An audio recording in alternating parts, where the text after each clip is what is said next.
মুন্সি লিখেছেন রবীন্দ্রনাথ ঠাকুর। আচ্ছা দাদামশাই, তোমাদের সেই মুন্সিজি এখন কোথায় আছেন? এই প্রশ্নের জবাব দিতে পারবো তার সময়টা বুঝি কাছে এসেছে, তবু হয়তো কিছুদিন সবুর করতে হবে। ফের অমন কথা যদি তুমি বলো তাহলে তোমার সঙ্গে কথা বন্ধ করব।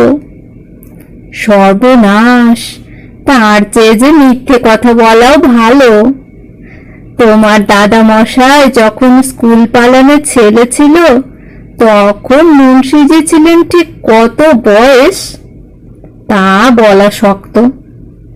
তিনি বুঝি পাগল ছিলেন? হ্যাঁ, যেমন পাগল আমি। তুমি আবার পাগল? কি যে বলো তার ঠিক নেই। তার পাগলামির লক্ষণ শুনলে বুঝতে পারবে আমার সঙ্গে তার আশ্চর্য মিল। কি রকম শুনি? যেমন তিনি বলতেন জগতে তিনি অদ্বিতীয়, আমিও তাই বলি। তুমি যা বলো সে তো সত্যি কথা, কিন্তু তিনি যা বলতেন তা যে মিথ্যে। দেখো দিদি, সত্য কখনো সত্যই হয় না যদি সকলের সম্বন্ধে সে না খাটে। বিধাতা লক্ষ কোটি মানুষ বানিয়েছেন, তারা প্রত্যেকেই অদ্বিতীয়, তাদের ছাঁচ ভেঙে ফেলেছেন। অধিকাংশ লোকে নিজেকে পাঁচজনের সমান মনে করে আরাম বোধ করে। দুই বা এক একজন লোককে পাওয়া যায় যারা জানে তাদের জুড়ি নেই। মুন্সি ছিলেন সেই জাতের মানুষ। দাদামশাই, তুমি একটু স্পষ্ট করে তার কথা বলো না, তোমার অর্ধেক কথা আমি বুঝতে পারিনি। ক্রমে ক্রমে বলছি, একটু ধৈর্য ধরো। আমাদের বাড়িতে ছিলেন মুন্সি, দাদাকে ফার্সি পড়াতেন। কাঠামোটা তার বানিয়ে তুলতে মাংসের পড়েছিল টানাটানি। হাড় কখানার উপরে একটা চামড়া ছিল লেগে, যেন মন জামার মতো। দেখে কেউ আন্দাজ করতে পারতো না তার ক্ষমতা কত। না পারবার হেতু এই যে ক্ষমতার কথাটা জানতেন কেবল তিনি নিজে। পৃথিবীতে বড় বড় সব পালোয়ান কখনো জেতে কখনো হারে, কিন্তু যে তালিম নিয়ে মুন্সির ছিল গুমর, তাতে তিনি কখনো কারো কাছে হটেননি। তার বিদ্যেতে কারো কাছে তিনি যে ছিলেন কমতি সেটার নজির বাইরে থাকতে পারে, ছিল না তার মনে। যদি হতো ফার্সি পড়া বিদ্যে তাহলে কথাটা সহজে মেনে নিতে রাজি ছিল লোকে, কিন্তু ফার্সির কথা পারলেই বলতেন, আরে ও কি একটা বিদ্যে। কিন্তু তার বিশ্বাস ছিল আপনার গানে, অথচ তার গলায় যে আওয়াজ বেরোতো সেটা চেঁচানি কিংবা কাঁদুনি জাতের।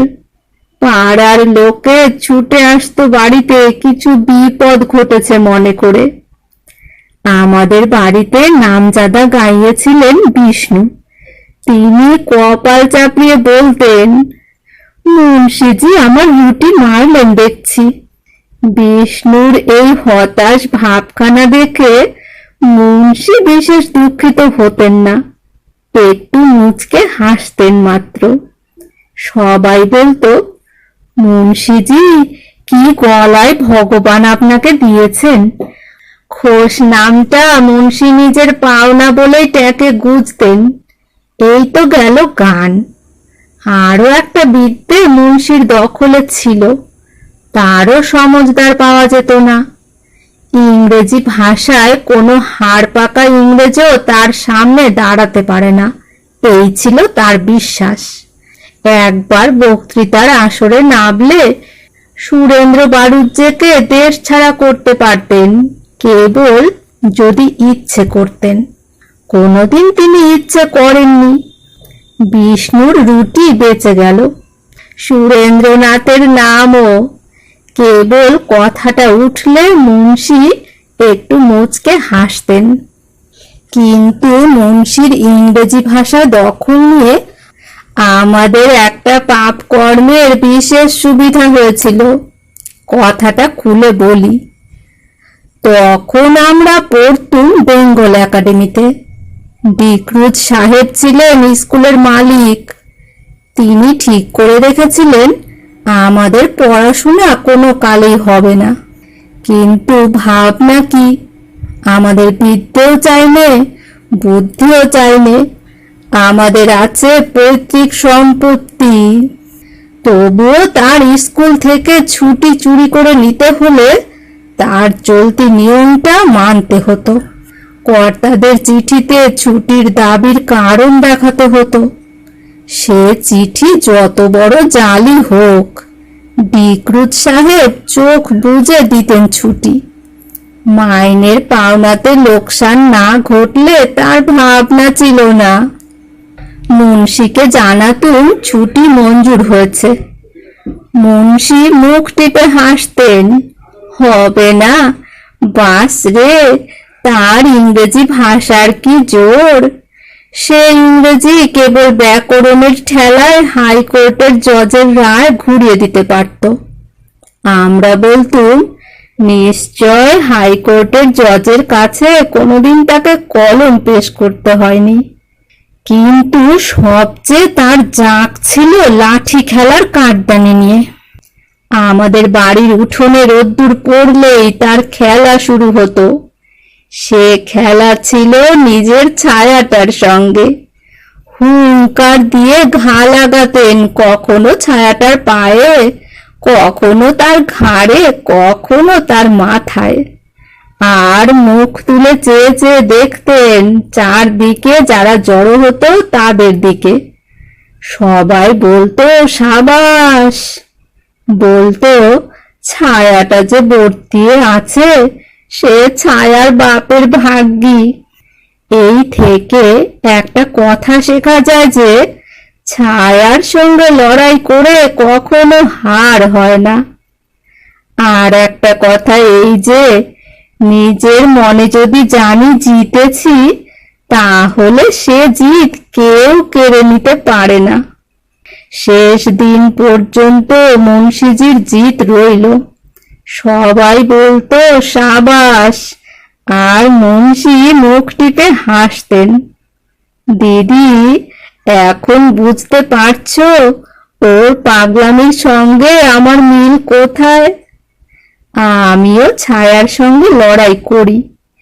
সে লড়াইয়ে আমি যে জিতি তার কোনো সন্দেহ থাকে না। ইতিহাসে ছায়ার লড়াইকে সত্যি লড়াই বলে বর্ণনা করে।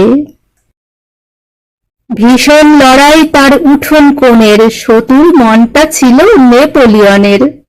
ইংরেজ ফৌজের সাথে দাঁড় রুধে দুবেলা লড়াই হতো দুই চোখ মুদে। ঘোড়া টকবক ছোটে, ধুলা যায় উড়ে, বাঙালি সৈন্য দল চলে মাঠ জুড়ে। ইংরেজ দুদ্দার কোথা দেয় ছুট, কোন দূরে মস মস করে তার বুট। বিছানায় শুয়ে শুয়ে শোনে বারে বারে, দেশে তার জয় রব ওঠে চারিধারে। যখন হাত পা নেড়ে করে বক্তৃতা, কি যে ইংরেজি ফোটে বলা যায় কি তা। ক্লাসে কথা বেরোয় না, গলা তার ভাঙা, প্রশ্ন শুধালে মুখ হয়ে ওঠে রাঙা। কাহিল চেহারা তার, অতি মুখ চোরা, রোজ পেন্সিল তার কেড়ে নেয় গোড়া। খবরের কাগজের ছেঁড়া ছবি কেটে খাতা সে বানিয়েছিল আঠা দিয়ে এঁটে। রোজ তার পাতাগুলি দেখত সে নেড়ে, ভুদু একদিন সেটা নিয়ে গেল কেড়ে। কালি দিয়ে গাধা লিখে পিঠে দিয়ে ছাপ, হাততালি দিতে দিতে চেঁচায় প্রতাপ। বাহিরের ব্যবহারে হারে সে সদাই, ভিতরের ছবিটাতে জিত ছাড়া নাই।